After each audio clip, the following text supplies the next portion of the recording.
Good afternoon students.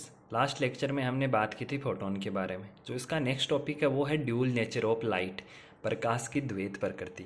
तो देखो इसका मतलब क्या होता है। द्वैत का मतलब यहाँ पे क्या है। द्वैत का मतलब ये है कि जो लाइट होते हैं उसके पास दो प्रकार की प्रॉपर्टी होती है। लाइट पार्टिकल के रूप में भी मोशन करती है और वेव के रूप में भी मोशन करती है। अर्थात जो लाइट होती है उसकी एक प्रकृति तो होती है कणीय और एक प्रकृति होती है तरंगीय। इनका मतलब यह है कि लाइट कण के रूप में भी गति करती है और किसके रूप में भी गति करती है, तरंग के रूप में भी गति करती है। अब कुछ एग्जाम्पल ऐसे थे जो आप लाइट को कणीय प्रकृति मानोगे तभी समझा पाओगे, जैसे परावर्तन है, अपवर्तन है। उसी प्रकार कुछ एग्जाम्पल ऐसे थे जैसे व्यतिकरण, विवर्तन, दुर्वर्ण। ये तभी संभव हो पाए जब लाइट को क्या माना गया, वेव माना गया। तो साइंटिस्टों ने डिसीजन लिया कि पहले जब स्टार्टिंग में तो लाइट को केवल पार्टिकल ही माना जाता था, फिर कुछ ऐसे एक्सपेरिमेंट्स आए जो केवल वेव नेचर से ही प्रूव हुए। तो साइंटिस्टों ने डिसीजन लिया कि लाइट की ड्यूल नेचर होगी, अर्थात लाइट पार्टिकल के रूप में भी मोशन करती है और वेव के रूप में भी मोशन करती है। तो जो हमारा नेक्स्ट और इम्पोर्टेंट टॉपिक है वो है डी ब्रोगली हाइपोथेसिस। देखो मैं आपको बता देता हूँ, हाइपोथेसिस का मतलब होता है परिकल्पना, यानी यह डी ब्रोगली की सोच थी। तो डी ब्रोगली ने क्या कहा, डी ब्रोगली ने कहा कि जिस प्रकार लाइट की दो नेचर है, बताओ कौन कौन सी नेचर, एक तो कणीय और एक तरंगीय। कणीय का मतलब लाइट कण के रूप में भी मोशन कर सकता है और लाइट किसके रूप में, वेव के रूप में भी मोशन कर सकती है। तो डी ब्रोगली ने कहा जिस प्रकार लाइट के पास ड्यूल नेचर है उसी प्रकार अगर कोई द्रव्य कण है तो उसके पास भी ड्यूल नेचर होनी चाहिए, अर्थात वो भी पार्टिकल और वेव दोनों के रूप में मोशन करना चाहिए। इसी के बारे में डी ब्रोगली ने बताया था। तो अब देखो, आप जानते हो एक फोटोन की ऊर्जा कितनी होती है, एच न्यू, और एक फोटोन का स्वयं कितना होता है, एच न्यू अपॉन सी। अब इससे संबंधित अगर आपको तरंग दैर्ध्य लेमडा निकालना हो तो उसके लिए देखिए, आप जानते हो एक फोटोन की ऊर्जा होती है ई बराबर एच न्यू, और आप जानते हो न्यू बराबर क्या होता है, सी अपॉन लेमडा। तो आप न्यू की जगह मान रखिए सी अपॉन लेमडा। और दूसरा, आप आइंस्टीन के अनुसार, आइंस्टीन ने एक इक्वेशन दिया था, वो इक्वेशन क्या था, ई बराबर एम सी स्क्वायर। तो अब देखो ई का मान आप यहाँ पुट करो तो एम सी स्क्वायर बराबर एच सी अपॉन लेमडा। देखो सी से सी कैंसिल आउट, तो यहाँ बच गया एम सी बराबर एच अपॉन लेमडा। यहाँ से मैं अगर पी निकालना चाहूँ तो पी बराबर एच अपॉन लेमडा। अब ये पी आप जानते हो स्वयं क्या होता है, द्रव्यमान और वेग का गुणनफल।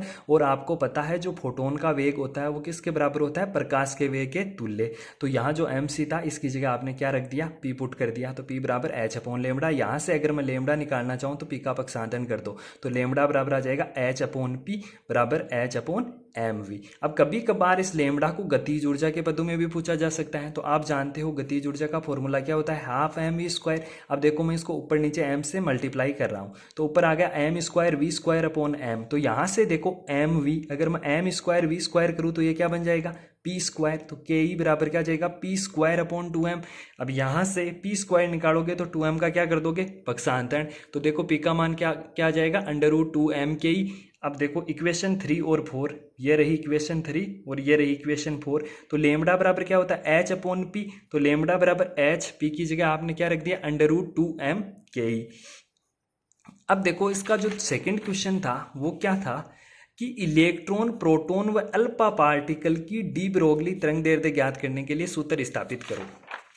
तो देखो सबसे पहले हम इलेक्ट्रॉन के लिए डी ब्रोगली तरंग दैर्ध्य ज्ञात करते हैं।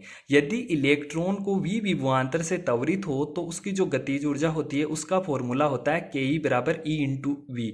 अब ये आया कहाँ से होगा, तो आपको मैं थोड़ा सा बता देता हूँ। विभव का फॉर्मूला होता है कार्य अपॉन आवेश। यहाँ से अगर मैं डब्ल्यू निकालूँ तो क्या आ जाएगा, वी इंटू क्यों, अब इलेक्ट्रॉन है तो इलेक्ट्रॉन का चार्ज कितना होता है, ई वी। तो डब्ल्यू बराबर क्या आ गया, ई वी। और आप जानते हो किया गया कार्य किसके बराबर होता है, एनर्जी के। तो के ई का बराबर क्या आ गया, ई इंटू वी। अब देखो इक्वेशन 5 देखो आप, लेमडा बराबर क्या, H upon under root two M K E. तो मैं यहाँ इक्वेशन 5 लिख रहा हूँ, H upon under root two M K E. अब आप इलेक्ट्रॉन की बात कर रहे हो, इलेक्ट्रॉन की बात कर रहे हो तो यहाँ मास किसका आ जाएगा, इलेक्ट्रॉन का। गतिज ऊर्जा किसकी आ जाएगी, इलेक्ट्रॉन की। तो दोनों का मान रख दो, H upon under root two M E का मतलब मास ऑफ इलेक्ट्रॉन, और काइनेटिक एनर्जी कितनी है, ई इंटू वी। तो यहाँ अब आप सबका मान जानते हो तो पुट कर दो। एच की वैल्यू होती है 6.625 इंटू 10 की पावर माइनस 34 अपॉन 2। इलेक्ट्रॉन का मास कितना होता है, 9.1 इंटू 10 की पावर माइनस 31, और इलेक्ट्रॉन का चार्ज होता है 1.6 इंटू 10⁻⁻19। तो अब इन सब का मान यहाँ पे पुट किया तो वैल्यू आई 12.27 अपॉन रूट वी एंगस्ट्रम। आपको ये वैल्यू सीधी याद रखनी है, न्यूमेरिकल में ये वैल्यू सीधी ही आप पुट करोगे तो जो इलेक्ट्रॉन से संबंधित तरंग दैर्ध्य है उसकी वैल्यू होती है 12.27 अपॉन रूट वी एंगस्ट्रम।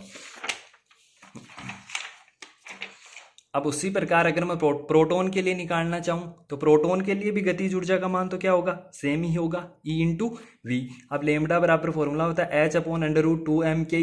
अब ke की जगह आप E भी रख दोगे और प्रोटॉन है तो मास किसका रख दोगे, प्रोटॉन का। अब प्रोटॉन का मास जानते हो आप 1.6 इंटू 10⁻⁻27। तो इन सबको आप सोल्व करोगे तो जो प्रोटॉन के लिए लेमडा का मान आएगा वो आएगा 0.2863 अपॉन रूट वी एंगस्ट्रम। ये वैल्यू भी आपको सीधी याद रखनी है, एग्जाम में न्यूमेरिकल में पूछी जाती है। अब थर्ड पॉइंट क्या था कि अल्फा पार्टिकल। अब अल्फा पार्टिकल के बारे में भी आप जानते हो कि अल्फा पार्टिकल का जो मास होता है वो प्रोटॉन का 4 गुना होता है और जो चार्ज होता है वो प्रोटॉन का क्या होता है, डबल होता है। तो आप वैल्यू पुट कर दो 6.625 और यहाँ देखो मास कितना आ जाएगा 4 टाइम ओ प्रोटॉन और चार्ज कितना आ जाएगा 2 टाइम ओ प्रोटॉन। इन सबको सोल्व करोगे तो वैल्यू आएगी 0.101 अपॉन रूट वी एंगस्ट्रम।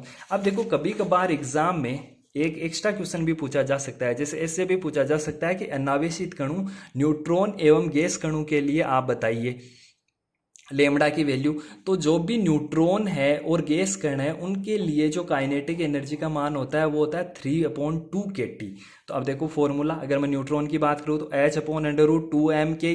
अब m किसका आएगा, न्यूट्रॉन का। ke की जगह आप क्या रखोगे 3/2 kT। तो देखो 2 से 2 कैंसिल आउट, तो यहाँ 2 इंटू mn 3 kT। अब सबकी वैल्यू यहाँ पे आप पुट करोगे तो वैल्यू आएगी 30.8 अपॉन रूट टी एंगस्ट्रम, ये न्यूट्रॉन के लिए। और जो के होता है वो होता है बोल्ट्जमान नियतांक, इसकी वैल्यू होती है 1.38 इंटू 10⁻⁻23 जूल पर केल्विन। Thank you student.